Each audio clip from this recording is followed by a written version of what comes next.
ગયા વખતે આપણે પાઠ 8 છાલ, છોતરા અને ગોટલા વિશે ભણ્યા. જે પાઠમાં બકુલ ત્રિપાઠી હાસ્ય નિબંધ, હાસ્ય એટલે પ્રભુ સાથે મૈત્રી પુસ્તકમાંથી આ લેવાયેલો છે. એટલે મૂળ કૃતિ છે હાસ્ય એટલે પ્રભુ સાથેની મૈત્રી, અને સાહિત્ય પ્રકાર છે હાસ્ય નિબંધ. એના લેખકનો પરિચય આપણે જાણ્યો, એમણે કઈ કઈ કૃતિઓ લખેલી છે જેની માહિતી આપણે મેળવી. ગદ્યાંશનો પરિચય હતો કે જ્યાં સ્વચ્છતા ત્યાં જ પ્રભુનો વાસ છે, પણ આપણે તો જ્યાં પ્રભુનો વાસ હોય ત્યાં જ ગંદકી કરીએ છીએ. એટલે કે જાહેર સ્થળોમાં અથવા મંદિરોની બહાર આપણે જ્યારે વધારે જોઈએ તો ત્યાં વધારે કેળાની છાલ, નાળિયેરના છોતરા, મગફળીના ફોતરા, આવા બધા ઉદાહરણો દ્વારા લેખક સમજાવે છે કે ખરેખર આ ગંભીર પ્રશ્ન છે અને જે ખરેખર આપણે ધ્યાન દોરવું જોઈએ એના પ્રત્યે પણ. તો એક લેખકે કાવ્ય પંક્તિ, ફિલ્મી ગીત પંક્તિઓનો પણ એમણે વ્યંગ્યાત્મક ઉપયોગ કર્યો છે અહીંયા. બેફાન તો એ કેટલું થાકી જવું પડ્યું, નહીં તો જીવનનો માર્ગ છે ઘરથી કબર સુધીનો. તો એક શાયરે વ્યંગમાં પણ કહ્યું છે કે ઘરથી કબર સુધી કેટલી ટૂંકી જિંદગી છે, પણ એટલામાંય આપણને કેટલો બધો જિંદગીનો થાક અનુભવાય છે. અને કવિ કહે છે કે જિંદગીનો થાક ન લાગે. કેમ ન લાગે? તો જ્યારે ઘરથી કબર સુધી ફૂફા ખાતા ખાતા ટેલતા જઈએ તો ફૂફાના ફોતરા બધે જ વેરતા જઈએ, એટલે એ થાક આપણને લાગે નહીં અને કબર સુધી પહોંચી જઈએ. તો આ રીતે લેખક વ્યંગ કરે છે. આપણે પાઠ પણ વાંચ્યો. હવે એના MCQ જોઈએ. તો નીચેના વિકલ્પોમાંથી સાચો વિકલ્પ પસંદ કરી અને લખો. લેખકના માટે ભારત દેશમાં આપણે કઈ નવી સંસ્કૃતિ વિકસાવી છે? તો અહીંયા વ્યંગ્યાત્મક નિબંધ છે, એટલા માટે કવિ કહે છે કે આપણે ભારત દેશમાં છાલ, છોતરા અને ગોટલાની સંસ્કૃતિ વિકસાવી છે. પ્રશ્ન નંબર 2, વિશ્વના શ્રેષ્ઠ આંબા આપનાર પરમેશ્વરને આપણે આભારવશ થઈને શું અર્પણ કરીએ છીએ? તો અહીંયા લેખક કહે છે કે આપણે જે આટલા સરસ મજાના આંબા આપ્યા છે ભગવાને, તો આપણે એને આભારવશ થઈને અર્પણ તો કરીએ છીએ ગોટલા જ. લેખકના મતે મગફળીના ફોતરા આપણે ક્યાં વેરીએ છીએ? તો બગીચામાં અથવા શાળાના વર્ગમાં અને થિયેટરમાં. ઓલિમ્પિકવાળાને કઈ સ્પર્ધા રાખવાનું લેખક સૂચવે છે? તો ઓલિમ્પિકવાળા જો કેળાની છાલ ફેંકવાની સ્પર્ધા રાખે તો તે વધારે યોગ્ય ગણાય. પ્રશ્ન નંબર 2, 2-3 વાક્યોમાં ઉત્તર લખો. પહેલો પ્રશ્ન છે, અમેરિકાના ખેલાડીઓને લેખકે કઈ ચેલેન્જ કરી? તો આપણે પાઠમાં જોયું કે લેખક કહે છે કે ઓલિમ્પિકવાળા કેળાની છાલ ફેંકની સ્પર્ધા રાખે તો ભારતીયને જ સુવર્ણચંદ્રક મળે. આથી અમેરિકાના ખેલાડીને ચેલેન્જ કરી કે તાકાત હોય તો તમારામાં, તો જેની માએ શેર સૂટ ખાધી હોય તો ઓલિમ્પિકવાળા તમે છાલ ફેંકની સ્પર્ધા રાખો. પ્રશ્ન નંબર 2, કીડીઓના પરિવારની લેખકે કઈ ચિંતા વ્યક્ત કરી છે? તો લેખક કહે છે કે આપણે જીવદયા પ્રેમી છીએ. આપણે શીંગના ફોતરા રૂમાલમાં લઈ તેની પોટલી વાળી ખિસ્સામાં મૂકી રસ્તામાં મ્યુનિસિપાલિટીની કચરાપેટી દેખાય એમાં ઠાલવી દઈએ તો બિચારી કીડીઓને ખોરાક માટે કેટલું ચાલવું પડે? કીડીઓ બિચારી થાકી જાય, એટલે આપણે એમના પર દયા કરીને ફોતરાને હોમ ડિલિવરી આપીએ છીએ. છાલ, છોતરા અને ગોટલા વિશે લેખક શું જણાવે છે?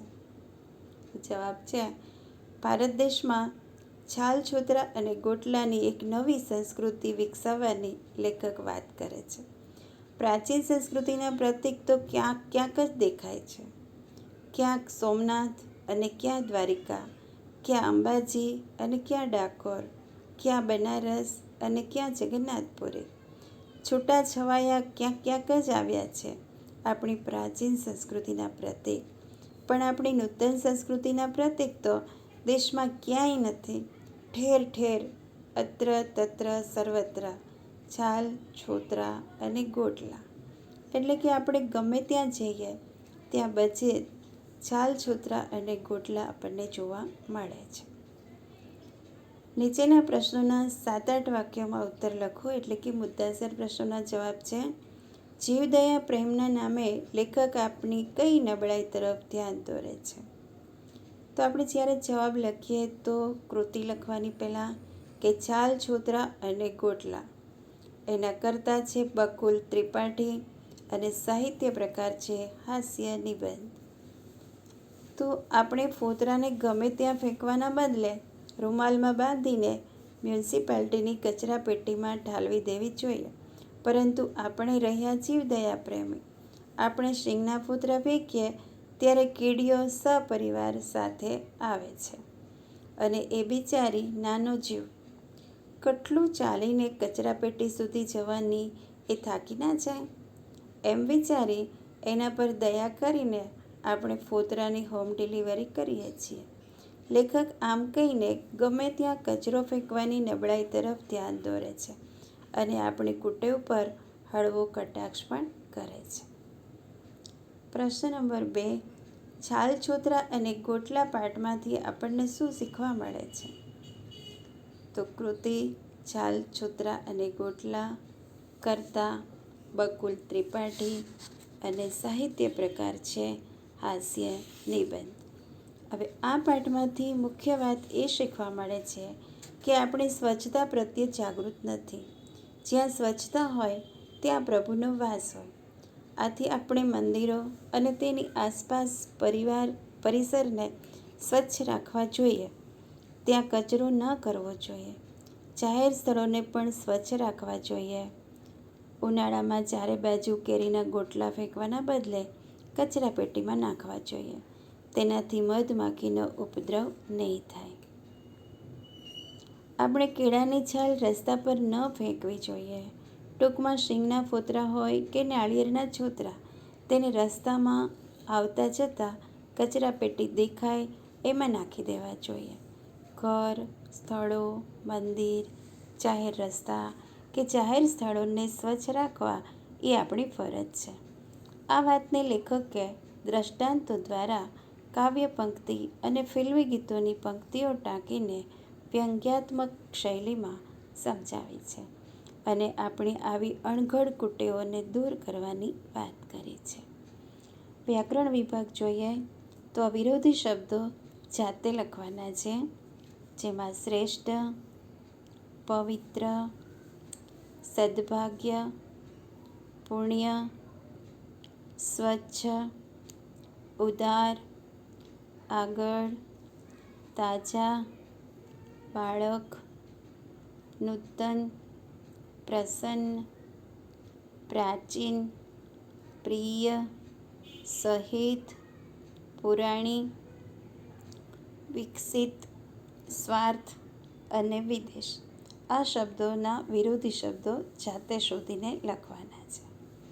હવે આગળ છે નીચે આપેલી સંજ્ઞા ઓળખાવો. તો આપણે સંજ્ઞાના પ્રકારો પણ જોયા છે, એટલે આ પણ જાતે કરવાનું છે, હોમવર્ક છે.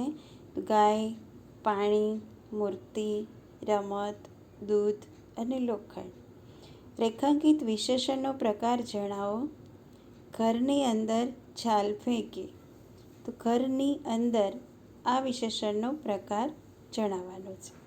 પૃથ્વીની 1 ચોરસ મીટર જેટલી જગ્યા. નીચે આપેલા સમાસ ઓળખાવો. જીવદયા અને વૃદ્ધાવસ્થા. પ્રત્યય ઓળખાવો. કુપુત્ર, અભાવ, ભારતીય, કવેળ, ખટાશ, કુટેવ અને ખુશી.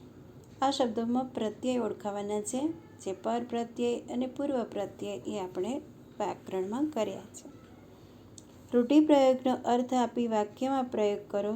અહીંયા રૂઢિપ્રયોગોના અર્થ આપેલા છે. વાક્યમાં પ્રયોગ જાતે કરવાના છે. પહેલું છે અર્પણ કરવું, એટલે માનથી ભેટ આપવું. પત્તો ન ખાવો, ગોઠવાઈ ન શકવું. સવાશેર સૂટ ખાવી, ખૂબ તાકાતવાળું હોવું. શબ્દ સમૂહ માટે એક શબ્દ છે. શબ્દ આટ્યા પછી તેની ઉપર કરવામાં આવતું બાંધકામ કબર. નવાઈ ઉપજાવે તેવું અજબ. ભગવાન બુદ્ધના અવશેષો ઉપરનું ગોળ ઘુમ્મટ આકારનું સ્થાપત્ય સ્તૂપ. હવે આપણે એક નિબંધ લખવાનો છે આ પાઠના આધારે. એક તો સ્વચ્છતા ત્યાં પ્રભુતા અથવા સ્વચ્છ ભારત અંતર્ગત ટેકનોલોજીનું પ્રદાન. તો આ નિબંધ આધારે આપણે નિબંધ બુકમાં લખશું. જોઈએ એની પંક્તિ છે. શબ્દ એક શોધું ત્યાં સંહિતા નીકળે. કૂવો ખોદું ત્યાં સરિતા નીકળે. ધબકે છે હજી પણ ક્યાંક લક્ષ્મણની રેખાઓ, જ્યાંથી આજે પણ રાવણો બીતા નીકળે. અજબ વિરાસત છે મારા ભારત દેશની. અજબ વિરાસત છે મારા ભારત દેશની. જ્યાં વાવો મહાભારત તો એ ભગવદ્ ગીતા ઉગી નીકળે. સ્વચ્છ ભારત મારું ભારત, પ્યારું ભારત મારું ભારત. વિવિધતામાં એકતા એટલે ભારત. દેવોની ભૂમિ એટલે ભારત. રામ, કૃષ્ણ, ગૌતમ અને ગાંધીની ભૂમિ એટલે ભારત. અનેક નરરત્નો અને નારીરત્નોની ભૂમિ એટલે ભારત. એક સમયે જે સોનાની ચીડિયા કહેવાતું તે મારું ભારત, પ્યારું ભારત. મિત્રો, આપણો દેશ પ્રાચીન કાળથી જ કલા અને સંસ્કૃતિનો પૂજક રહ્યો છે. આપણી સંસ્કૃતિમાં પ્રકૃતિને મહત્ત્વ આપવામાં આવ્યું છે. આપણા વૈદિક કાળના ઋષિમુનિઓએ માનવ જાતિને માટે ઉન્નત પ્રેરણાના સ્તોત્રો એવા ગ્રંથો લખીને મનુષ્યોને જીવન જીવવાના શિષ્ટાચાર શીખવ્યા છે. જેમાં પણ પ્રથમ સ્થાન સ્વચ્છતાને આપવામાં આવ્યું છે. સંસ્કૃત ભાષાના શુદ્ધિ શબ્દ પરથી સ્વચ્છતા શબ્દ ઉતરી આવ્યો છે. આઝાદ ભારતની 21મી સદી એટલે વિશ્વને કંઈક કરી બતાવવાની અને વિશ્વના નકશામાં ભારત દેશ એક સ્વચ્છ અને સુંદર બની રહે તે માટે આપણા દેશના વડાપ્રધાન શ્રી નરેન્દ્રભાઈ મોદીએ મહાત્મા ગાંધીજીની 145મી જન્મજયંતિ એટલે કે તારીખ 2 ઓક્ટોબર 2014ના રોજ સ્વચ્છ ભારત અભિયાનનો પ્રારંભ કરાવ્યો. સ્વચ્છતાના આગ્રહી એવા મહાત્મા ગાંધીજીની નેમને પૂર્ણ રૂપે સાકાર કરવા 125 કરોડ દેશવાસીઓએ આ અભિયાનમાં સામેલ થયા અને તે માટે સરકારશ્રીએ ભારતના તમામ નાગરિકો, કર્મચારીઓ, રાજકીય ક્ષેત્રે સંકળાયેલા વ્યક્તિઓ, વિવિધ સમાજસેવકો, લાખો વિદ્યાર્થીઓ, મહિલાઓ તથા આબાલ વૃદ્ધો સૌ કોઈ આ અભિયાનમાં સામેલ થાય તે માટે હાકલ કરી. તેના પરિણામ સ્વરૂપે આજે ધીમે ધીમે જ્યાં ત્યાં થતા કચરાનું પ્રમાણ ઘટી રહ્યું છે. લોકોમાં સ્વચ્છતા અંગે જાગૃતિ આવી છે. ખુલ્લામાં થતા શૌચ પ્રદૂષણમાં નોંધપાત્ર ઘટાડો થયો છે. આજની સદી એટલે જ્ઞાન, વિજ્ઞાન અને ટેકનોલોજીની સદી. મિત્રો, આપ જાણતા જ હશો કે આજે યંત્રોનો યુગ આવી ગયો છે. સ્વચ્છ ભારત અભિયાનમાં આજે ટેકનોલોજીનો સમાવેશ થતાં આ યોજનાને વેગ મળ્યો છે. કહેવાયું છે ને કે કદમ અસ્થિર હોય એને રસ્તો નથી મળતો. અડગ મનના માનવીને હિમાલય પણ નથી નડતો. ડ્રેનેજ લાઇન, ગટર લાઇન, કચરા પેટીઓની ઠેર ઠેર વ્યવસ્થાના લીધે પ્રદૂષણ નિવારણમાં રાહત થઈ છે. ગંદકીનું પ્રમાણ ઘટ્યું છે. આજે બજારમાં મળતી પ્લાસ્ટિક બેગને લીધે પ્રદૂષણ ખૂબ જોવા મળે છે.